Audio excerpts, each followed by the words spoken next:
Continuando sobre a parte dos algoritmos, então algoritmos para sistemas interativos. Pode ver que a gente tem diversos aí, no caso está sendo mostrado o round robin, prioridade, múltiplas filas, os menores processos primeiro, né, é o próximo, no caso aí, os sistemas interativos com algoritmo garantido, a loteria e o fair share.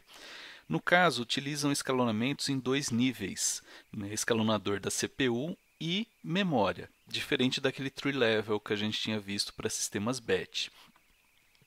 O algoritmo do round robin, o que ele vai fazer? A gente está falando que é um algoritmo antigo, mais simples, porém é muito utilizado. Ele é um algoritmo preemptivo, então ele pode retirar o processo lá do processador quando ele está executando. Cada processo recebe um tempo de execução chamado de quantum. Ao final desse tempo, o processo é suspenso e outro processo é colocado em execução. Então, o escalonador mantém uma lista de processos em estado de pronto.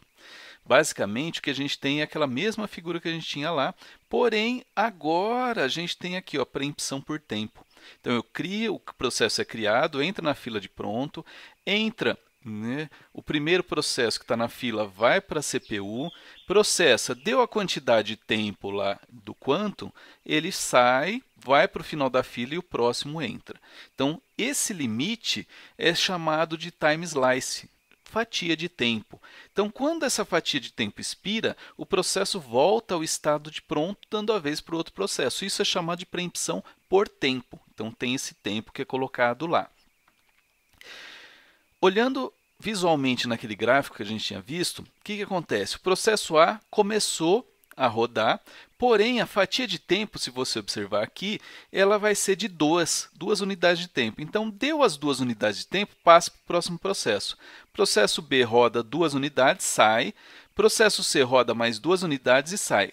No caso, o primeiro que tinha saído foi lá para o final da fila, então volta o processo A, roda 2 unidades. Vem o B, roda 2 unidades, só que o B eram 4 unidades, então aqui o B terminou.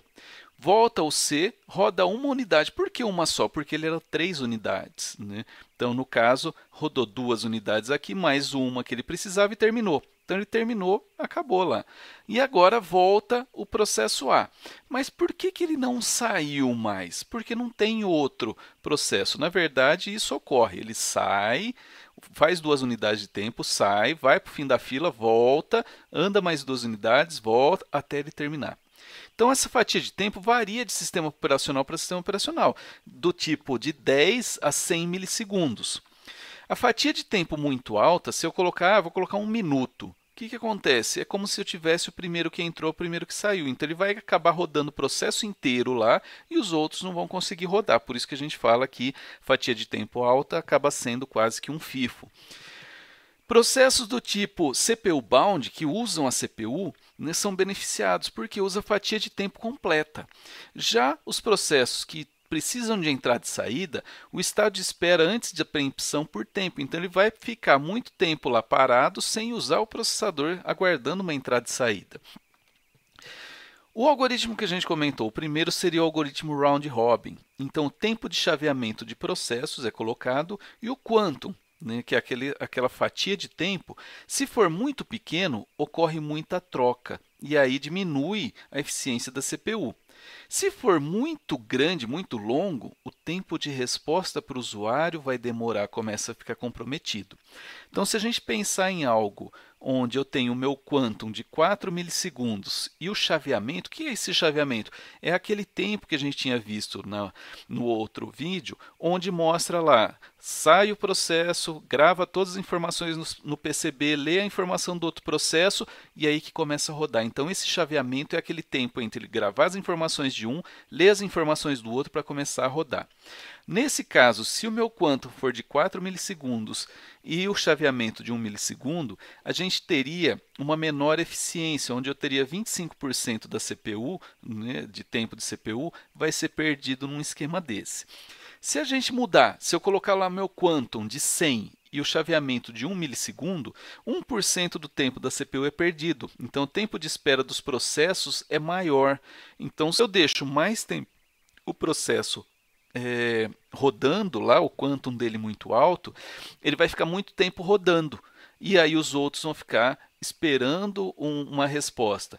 Se a gente olha nessa transparência anterior, o tempo que ele vai rodar é pequeno, só que o tempo de chaveamento é o mesmo, é 1 milissegundo. Então ele roda muito pouco tempo e gasta muito mais tempo, um quarto do tempo dele, só fazendo essa troca, esse chaveamento. Por isso que perde muito tempo de CPU.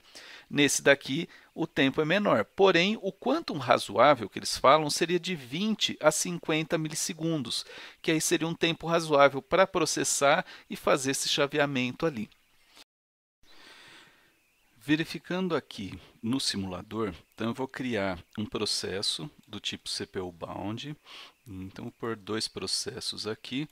Aí eu tenho dois processos, o verde e o vermelho. Então, eles vão para a CPU, voltam, e aqui é onde eu falei que tem a fatia de tempo. Então, se eu aumento a fatia de tempo, ele fica mais tempo em execução. Apesar de ter a preempção de dar o tempo dele ele sair, eu aumentei muito a fatia de tempo. Então, pode ver que ele fica muito tempo rodando lá. Então, se eu reduzo a fatia de tempo, ele fica um tempo rodando e acaba saindo. Então, ele roda um pouco, sai. Nota que aqui o tempo que ele fica na CPU. Então, 2, 3, 4, 5. Então, ele ficou 4 unidades de tempo ali no processador.